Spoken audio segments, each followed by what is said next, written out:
It may be some time before Congress is informed of the substance of a complaint by an intelligence community whistleblower, thanks to the Trump administration's stonewalling.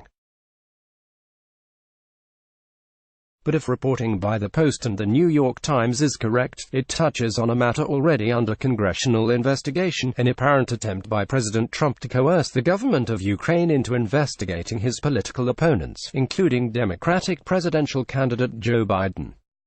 Whatever the outcome of the dispute over the whistleblower's report, the congressional probes now must be accelerated. If the accounts we've heard are accurate, Mr. Trump is guilty of a gross abuse of his office. Much about the president's interaction with Ukraine's new president, Volodymyr Zelensky, is already in the public record. The president's personal lawyer, Rudolph W. Giuliani, has acknowledged that he met in Madrid with a designated associate of Mr. Zelensky this summer and urged the government to reopen an investigation of Mr. Biden, whose son Hunter had done business in Ukraine. Never mind that the charges had already been found to be spurious.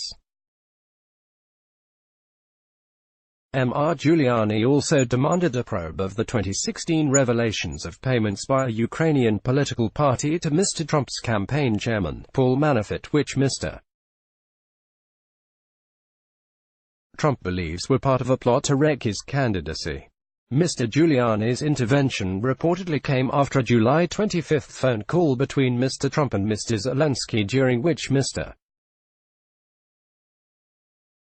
Trump said he was convinced the new Ukrainian government would be able to complete the investigations of corruption cases which inhibited the interaction between Ukraine and the USA, according to a Ukrainian government account. Meanwhile, Mr. Trump held up $250 million in U.S. military aid to Ukraine that had been appropriated by Congress, even after a Pentagon review he ordered concluded it should be dispersed. He also refused to extend a White House invitation to Mr.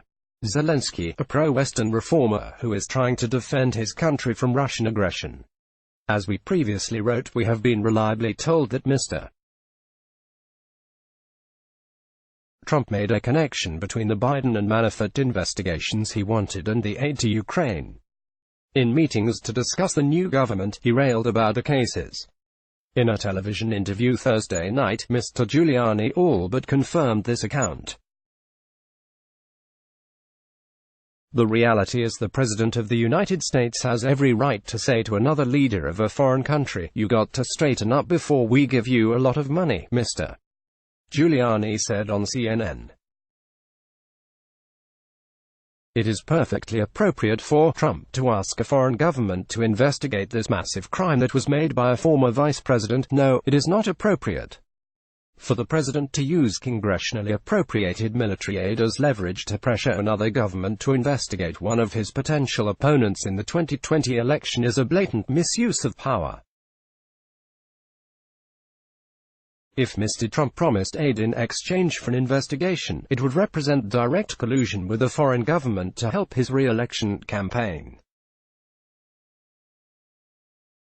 If the White House is now attempting to block investigation by Congress of that act by illegally withholding the whistleblower's complaint, that would be another major offense.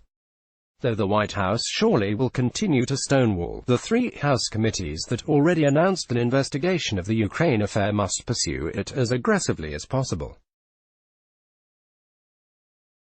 We hope it will be a bipartisan effort. Republicans as well as Democrats ought to be anxious to determine just what transpired between Mr. Trump and Mr. Zelensky. Read more. Max Boot. If Trump extorted a foreign leader for political gain, it's impeachment time. The Post's view. Trump tries to force Ukraine to meddle in the 2020 election. Jennifer Rubin. What might finally ensnare Trump? Harry Littman, a whistleblower, filed a complaint to the intelligence IG. Why is it being withheld from Congress? The Post's view. The Trump administration cannot withhold a whistleblower complaint from Congress. Let's block ads. Why?